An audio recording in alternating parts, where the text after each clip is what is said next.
Good evening, and thank you for your cherished listeners. I think that basically, as we indicated some few days back, following the Ayawaso election, we set up a committee, and the committee was expected to submit their report.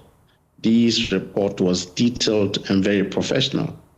One, the committee noted that there was a widespread of goods or items as far as the Ayawaso East by-election is concerned on behalf of candidates. So we may not have seen candidates do it themselves, but it happened.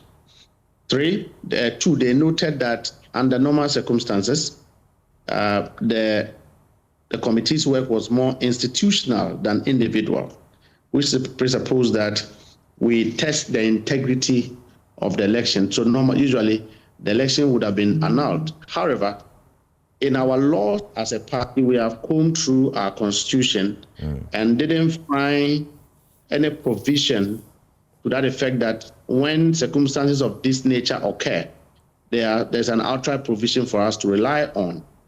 And then number three, the exigencies of time which we find ourselves require that within tomorrow, we should be able to file an NDC candidate. So the practical reality is that time would not allow us to go through all of these procedures and processes. So we have decided to affirm Baba Jamal as the candidate of the party who will be filed tomorrow.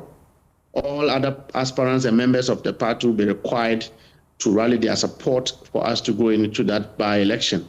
We have also decided to continue our commitment to address or bring to an end these particular, widespread challenge which the public has complained about, issues of vote buying and possible inducement.